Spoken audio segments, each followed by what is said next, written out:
इस वक्त पूरा भारत राममय है क्योंकि 22 तारीख का इंतजार किया जा रहा है और 22 जनवरी वो तारीख होगी जब भगवान श्री राम की प्राण प्रतिष्ठा की जाएगी। ऐसे में तमाम राम भक्त इस वक्त अयोध्या पहुंच रहे हैं और पूरी दुनिया, पूरा विश्व, हर राम भक्त इस वक्त राममय है। लेकिन एक छोटे से कृष्ण भक्त और राम भक्त, कह सकते हैं विष्णु भक्त से मैं आज आपको मिलवाने वाली हूँ। ये कोई साधारण नहीं है, इनकी उम्र पर बिल्कुल भी नहीं जाइएगा। इनका नाम है अभिनव अरोरा। तो अभिनव से मैं आपकी मुलाकात करवाती हूँ। बेहद छोटे हैं ये, आपको छोटे और बड़े से गोल मटोल से आपको दिख रहे होंगे, लेकिन ये बहुत कृष्ण भक्त हैं और राम भक्त हैं और राधा रानी के भी भक्त हैं। अभिनव, पहले तो आपका बहुत बहुत स्वागत है।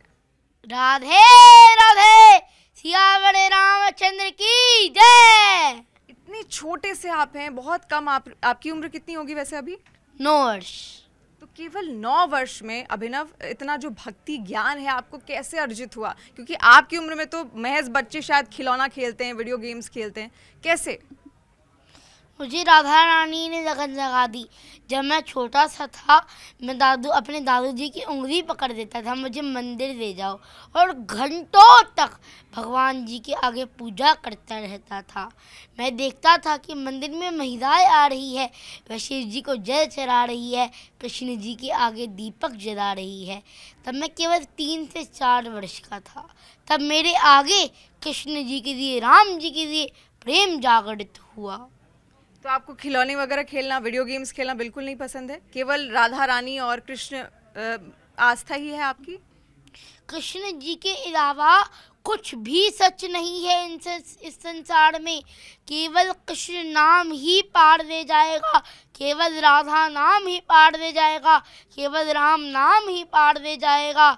बस आपको राम नाम का जप करना है, कृष्ण नाम का जप करना है, और तो इस संसार से कोई मतलब ही नहीं है, इस दुनियादारी से कोई मतलब ही नहीं है। जग क्या जाने खुद को खोकर मैंने सब कुछ पाया है, श्री कृष्ण की भक्ति में ही सब कुछ समाया है। बहुत सुंदर अभिनव, इतने छोटे से आप हैं और यकीन नहीं हो रहा है आपसे बात करके ऐसा लग रहा है किसी समझदार विद्वान से आप बात कर रहे हैं। तो ये सब शुरू कैसे हुआ? आपने कहा 3 से 4 साल की उम्र आपकी उस वक्त थी। आपको क्या शुरुआत से ही राधा रानी और कृष्ण भक्ति, राम भक्ति सब शुरुआत से पसंद थी? कभी कार्टून्स देखे होंगे आपने? मैं जब बोलने लगा था तब से ही मैंने भगवान श्री कृष्ण की, राधा रानी की भक्ति करना शुरू कर दिया था। ये राधा रानी की कृपा है मुझ पर, जो कम उम्र में ही मुझ पे आध्यात्मिक जागृत कर दिया। तो अभी आप स्कूल से आ रहे हैं, है ना अभिनव? तो स्कूल में क्या आप यही ड्रेस पहनते हैं या फिर वहाँ जो स्कूल की यूनिफॉर्म होती है वो पहनकर आप जाते हैं? विद्यालय में तो विद्यालय के वस्त्र ही पहनने कि आप विद्यालय के वस्त्र वहाँ पहन कर जाते हैं। अच्छा, मैंने आपके बहुत सारे इंटरव्यूज इससे पहले भी देखे थे। मैंने हमेशा देखा है आपकी जो वेशभूषा है वो यही रहती है, या फिर आप ऑरेंज रंग के, जो भगवा रंग होता है उस रंग के कपड़े पहनना पसंद करते हैं? तो यही कपड़े पहनते हैं या जैसे आम बच्चे जीन्स या फिर टी शर्ट्स डालते हैं वो भी पसंद करते हैं? मैं बस धोती कुर्ता ही पहनता हूँ। मेरा मानना है कि जब मैं वृंदावन जाता हूँ, मथुरा जाता हूँ, तब मैं देखता हूँ बहुत सारे विदेशी साड़ी पहनकर आ सकते हैं, धोती पहनकर आ सकते हैं, तो हम हिंदू हैं, हम सनातनी हैं, हम भारतीय हैं, हमारा धोती पहनने का अधिकार है, हमारा कुर्ता पहनने का अधिकार है। बिल्कुल, कुर्ता पहनने का अधिकार है और जो चाहे मन, चाहे उम्र कितनी भी हो, आपका जो मन करे वो आप बिल्कुल धारण कर सकते हैं। और आप तो हैं ही कृष्ण भक्त, राधा रानी के भक्त। लेकिन रहते आप दिल्ली में हैं अभिनव, तो दिल्ली में रहकर इतना भक्ति भाव, आप वृंदावन जाते हैं? हम हर महीने वृंदावन जाते हैं।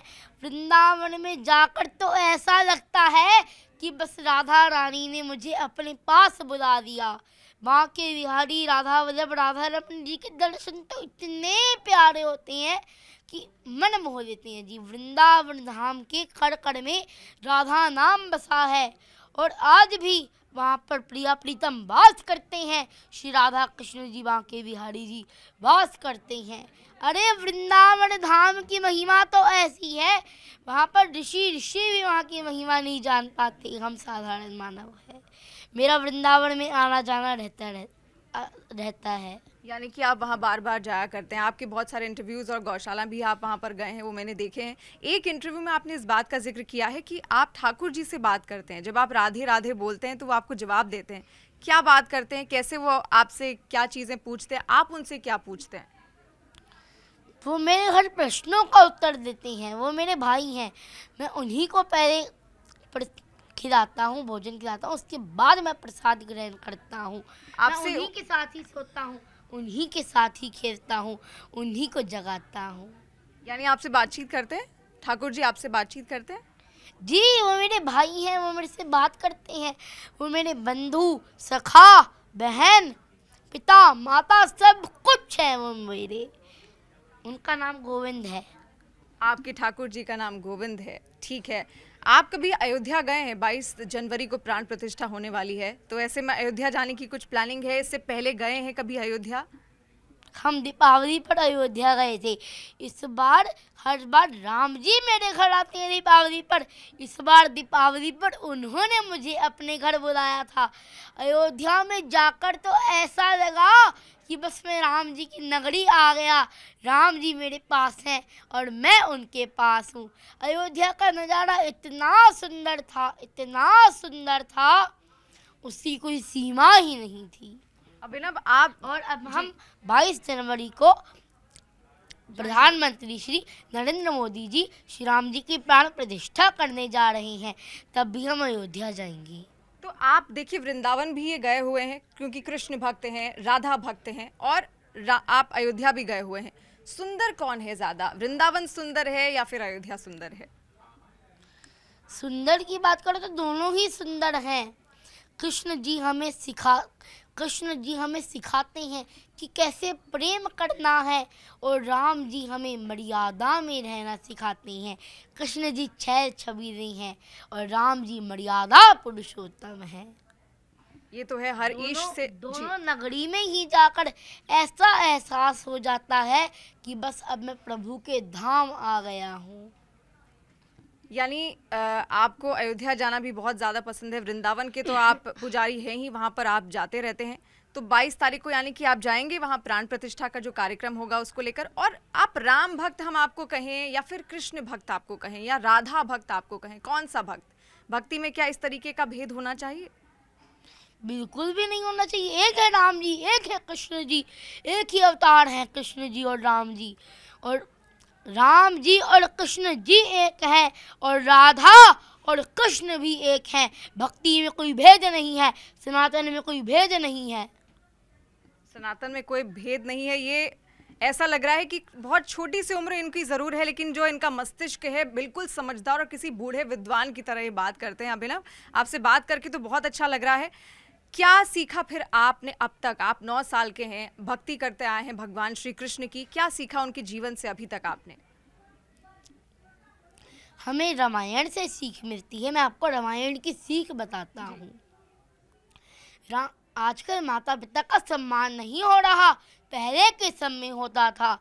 राम जी ने दशरथ जी से पूछा नहीं कि क्यों जाना है वनवास, बस आज्ञा लेकर चुपचाप चले गए वनवास। रामायण से सीखो कि माता पिता का कितना सम्मान करना है।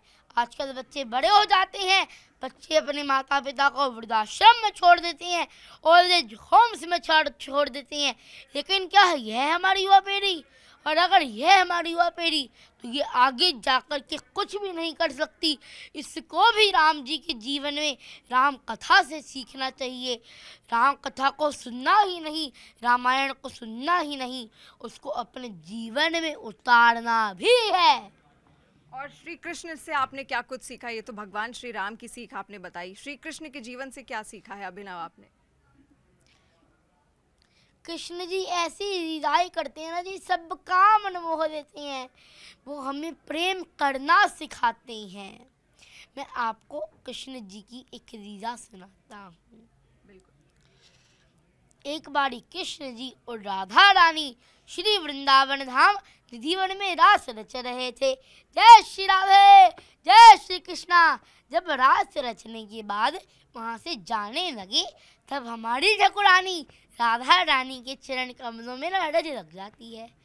ठाकुर जी ने राधा रानी से कहा, श्री राधे, राधा रानी, आपके चरण कमलों में रज लग गई है, इसे जाके यमुना जी में धो लो।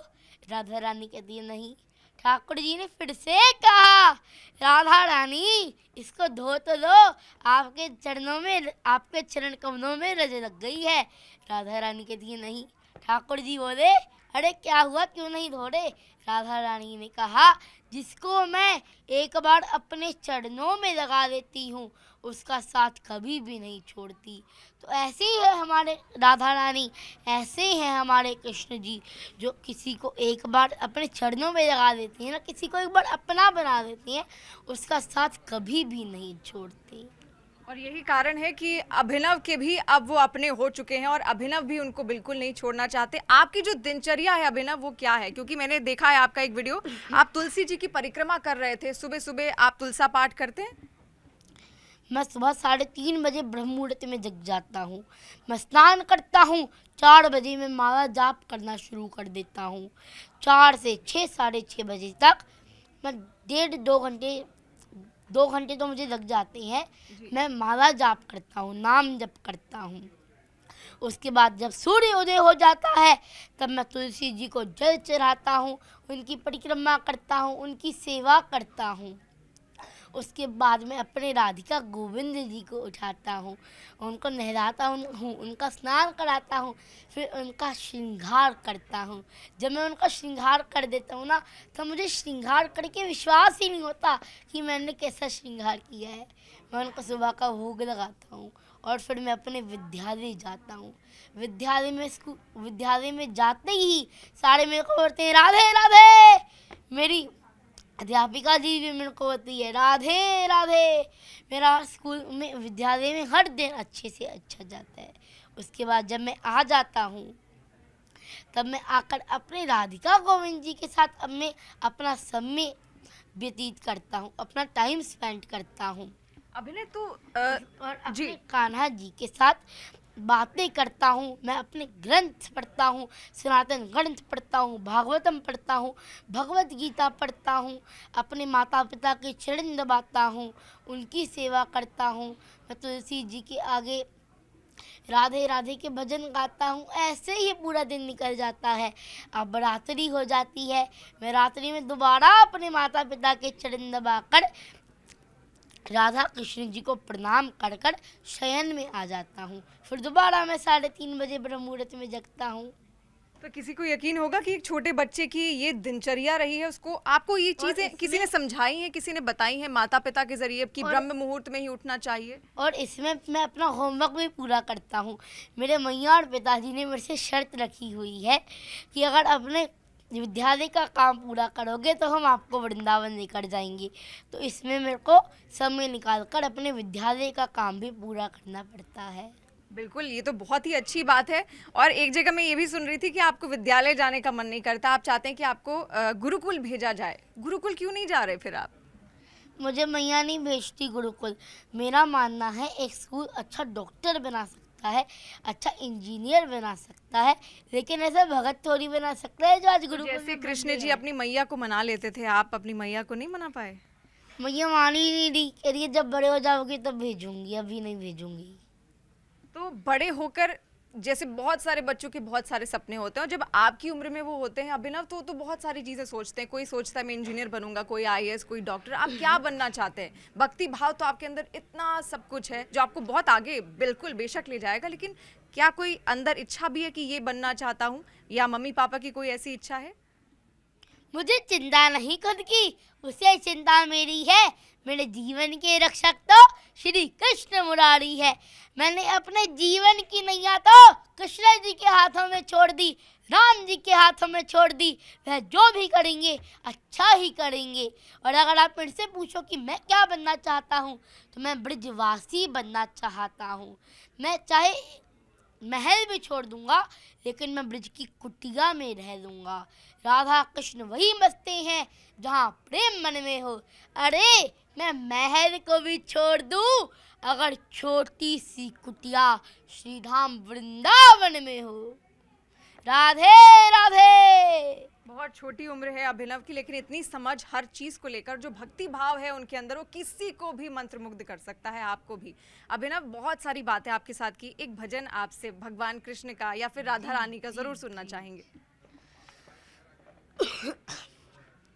आंचल में छुपा दीजिए श्री राधे, करुणामयी कृपा कीजिए। पहले भी व्यर्थ हुआ कई बार मेरा जीवन, मैं तोड़ नहीं पाया मोह माया के बंधन। अब की बारी बचा दीजिए श्री राधे, करुणामयी कृपा कीजिए। राधा रानी कहती है, तुझ में ऐसे क्या गुण है जो मैं तुझ पर कृपा करूं? भक्त कहता है, मुझ में ऐसे कोई गुण नहीं, मैं तो अवगुणों का भंडार हूँ, लेकिन इस जन्म में मैं आपकी शरण में हूँ, आप मुझ पर कृपा कीजिए। फिर राधा रानी कहती है, मेरा घर तो ब्रजमंडल है, मेरा घर तो बरसाना है, वृंदावन है, मैं कभी बरसाना से ब्रजमंडल से बाहर ही नहीं निकलती। अब तुम ही बताओ मैं कैसे आऊँ तुम्हारे पास?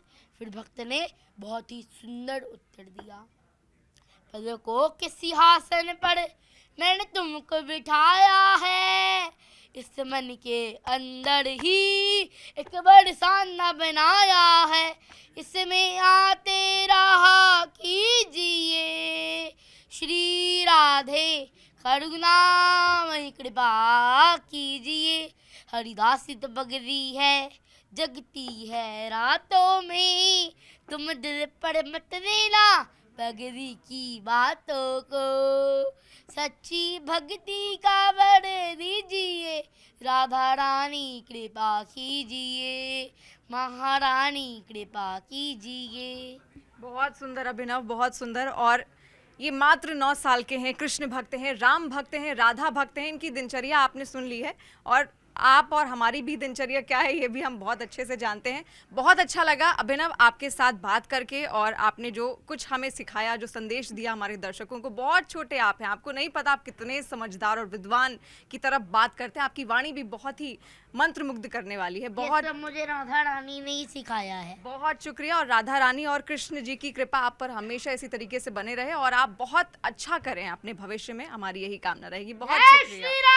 जय श्री राधे। राधे राधे, हरि बोल।